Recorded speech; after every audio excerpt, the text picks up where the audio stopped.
በዚህ ምርጫ ሂደት ብጥብጥ የመፍጠር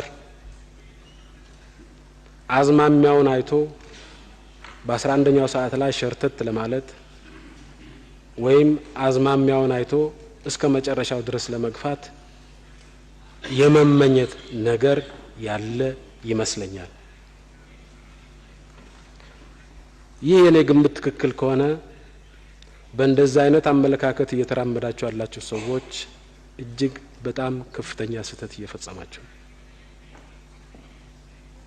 አሁን ባለንበት ሁኔታ አንድና አንድ አማራጭ ብቻ ነው ያለው። ሰላማዊ ህጋዊ መንገድ ተከትሎ መስራት። ህገወጥና ህጋዊ መንገድን እያጣቀሱ መስራት ጊዜው አልፎበታል።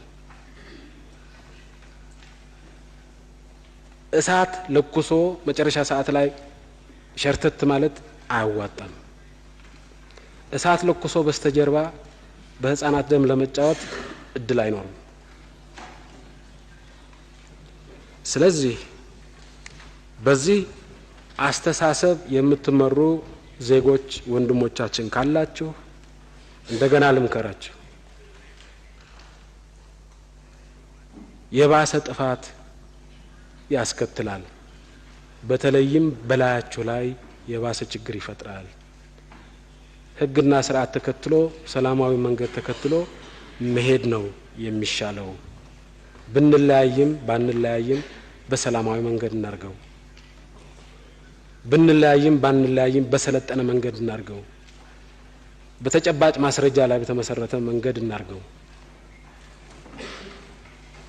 ይህንን ለማለት ነው ፈልገው።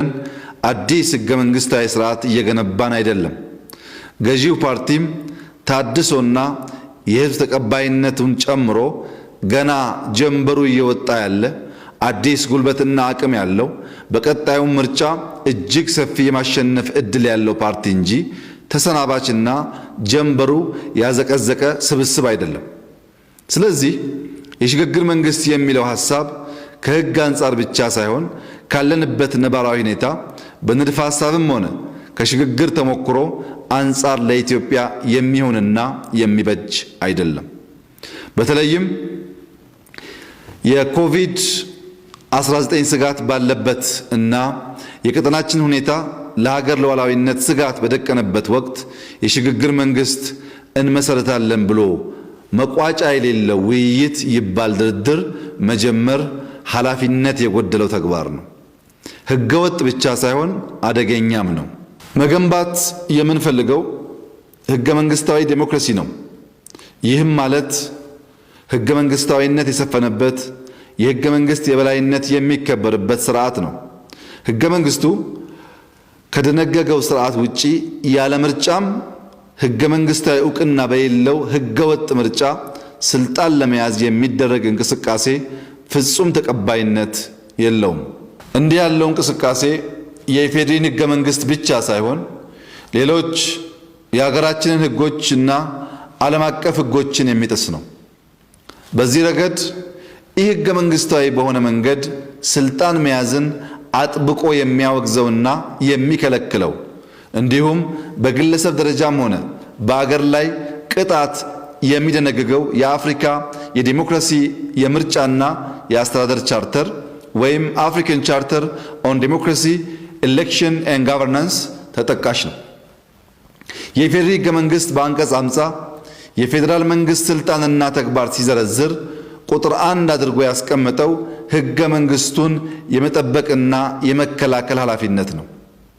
ይህንን ኃላፊነት ለመወጣት አስፈላጊውን እርምጃ ለመውሰድ ዝግጁ ነን። ይህንን ማድረግ የማንደራደርበት ህገ መንግስታዊ ግዴታችን ነው። በህገ መንግስቱና በህገ መንግስታዊ ስርዓቱ ካልሆነ በስተቀር የጨረባ ምርጫ ለማድረግ መነሳት ሀገርንና ህዝብን ለከፋ አደጋ የሚዳርግ በመሆኑ መንግስት ሀገርንና የህዝብን ደህንነት ለመጠበቅ ሲል ወሳኝ እርምጃ ለመውሰድ ይገደዳል። ስልጣን የሚፈልጉ የፖለቲካ ኃይሎች የሐሳብ ክርክሮቻቸው ወጣቱንና እናቶችን በማይጎዳ መልኩ እንዲያደርጉት ይመከራሉ። ፖለቲከኞች ስልጣን እንዲይዙ ወጣቶች ማለቅ፣ እናቶች ማልቀስ፣ ቤቶች መፍረስ፣ ህዝቦች መፈናቀል የለባቸው። የኢትዮጵያውያን ጫንቃ ይህንን ከሚሸከምበት ደረጃ አልፏል። የኮሮና ቫይረስ ስጋት ተጋርጦብን የሀገር ሉዓላዊነትና ደህንነት ለአደጋ ተጋልጦ ባለበት ጊዜ ስልጣንን ያለ ምርጫና ከህግ አግባብ ውጪ በሁከትና በብጥብጥ ካልሰጣችሁኝ አገር አተራምሳለሁ የሚለው ማንኛውም ኃይል እንደማንታገስ ከወዲሁ በግልጽ ለመንገር እንፈልጋለን። ለዚህም በሁሉም ረገድ በቂ ዝግጅት ያለን መሆኑን እንዲታወቅ እንፈልጋለን።